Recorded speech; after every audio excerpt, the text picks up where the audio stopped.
Hey foodies, welcome to liveloveloverecipes.com.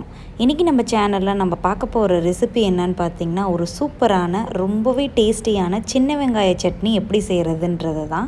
ஏற்கனவே நம்ம சேனலில் இருக்கிற சட்னி அப்படிங்கிற பிளேலிஸ்ட்டில் போய் செக் பண்ணி பார்த்தீங்க அப்படின்னா ஏகப்பட்ட சட்னி வெரைட்டிஸ் அப்லோட் பண்ணியிருக்கேன். ஒன்றுமே டிஃப்ரெண்ட் டேஸ்ட்டில் இருக்கும். அது எல்லாத்த விட டிஃப்ரெண்ட் டேஸ்ட்டில் இதுவும் இருக்கும். இதை நீங்களும் செஞ்சு பார்த்துட்டு எப்படி வந்திருக்குன்றதை சொல்லுங்கள்.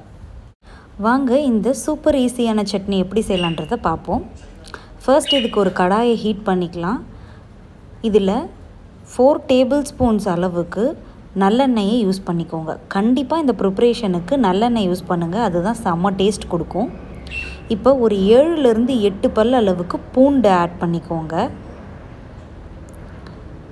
இப்போது 50 to 70 கிராம்ஸ் அளவுக்கு சின்ன வெங்காயத்தை உரித்து நல்லா கழுவிட்டு அதை அப்படியே ஆட் பண்ணியிருக்கேன். கட் பண்ணலாம் தேவையில்லை. காரத்துக்கு பார்த்திங்கன்னா 2 காரமான வரமிளகாயும் 3 காஷ்மீரி ரெட் சில்லிஸும் ஆட் பண்ணியிருக்கேன். இப்போ இது எல்லாத்தையும் நல்லா சாட்டே பண்ணி விட்டுருங்க. இப்போது இந்த ப்ரிப்ரேஷனுக்கு தேவையான சால்ட் ஆட் பண்ணிக்கோங்க. நீங்கள் சால்ட்டை ஆட் பண்ணதுக்கப்புறம் நம்மளோட வெங்காயம் சீக்கிரமாக வதங்கி வர்றதை பார்க்க முடியும். சால்ட் ஆட் பண்ணிவிட்டு எல்லாத்தையும் ஒரு தடவை நல்லா சாட்டே பண்ணி விட்டுருங்க.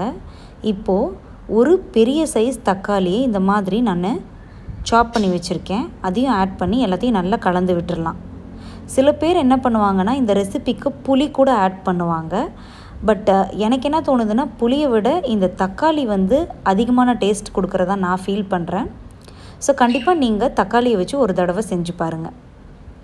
இப்போது தக்காளி எல்லாம் நல்லா கூழாக வெந்துருச்சு, உங்களுக்கு பார்த்தா தெரியும். அதே மாதிரியே நம்ம வெங்காயம் கிளாஸி எஃபெக்ட் வந்துருச்சு பார்த்தீங்களா. வெங்காயம் நல்லா குக் ஆகிடுச்சுன்றதுக்கு இதுதான் ஒரு எக்ஸாம்பிள். இப்போ நம்ம என்ன பண்ணிடலான்னா இந்த அப்படியே அடுப்பை ஆஃப் பண்ணிவிட்டு இந்த மிக்சரை அப்படியே ஆற வச்சுட்டு ஒரு மிக்சிக்கு ட்ரான்ஸ்ஃபர் பண்ணிவிட்டு அதை நல்லா ஃபைன் பேஸ்ட்டாக கிரைண்ட் பண்ணிக்கோங்க. தண்ணி ரொம்ப அதிகமாகலாம் ஊற்றாதீங்க. 1 or 2 டேபிள் ஸ்பூன்ஸ் அளவுக்கு தண்ணி ஊற்றினாலே போதுமானதாக இருக்கும். இப்போது இந்த சட்னிக்கு ஒரு தாளிப்பு கொடுத்துடணும். அதுக்கு தாளிப்பு கரண்டியில் 1 or 2 டேபிள் ஸ்பூன்ஸ் அளவுக்கு நல்லெண்ணெயை சூடு பண்ணிவிட்டு கொஞ்சமாக 1 டீஸ்பூன் அளவுக்கு கடுகு, 1 டீஸ்பூன் அளவுக்கு உளுந்தம்பருப்பு, ஒரு கொத்து கருவேப்பிலை, இது எல்லாத்தையுமே நல்லா தாளிச்சிட்டு சட்னியில் ஆட் பண்ணி நல்லா கலந்து விட்டுட்டு சர்வ் பண்ணிங்க அப்படின்னா சூப்பரான சின்ன வெங்காய கார சட்னி ரெடி ஆகிடும். இந்த சட்னியை சாப்பிட்டுட்டு பெரிய வெங்காயத்தில் நீங்கள் சட்னி செஞ்சீங்க அப்படின்னா அதெல்லாம் பக்கத்தில் கூட வர முடியாது. ஸோ கண்டிப்பாக இந்த சின்ன வெங்காய கார சட்னி நீங்களும் செஞ்சு பார்த்துட்டு எப்படி வந்திருக்குன்றதை கமெண்ட்ஸில் சொல்லுங்கள். இந்த ரெசிபி உங்களுக்கு பிடிச்சிருந்ததுன்னா லைக் பண்ணுங்கள், உங்கள் ஃப்ரெண்ட்ஸ் அண்ட் ரிலேட்டிவ்ஸ் கூட ஷேர் பண்ணுங்கள், அண்ட் மறக்காமல் நம்ம சேனலை சப்ஸ்கிரைப் பண்ணுங்கள். தேங்க்ஸ் ஃபார் வாட்சிங்.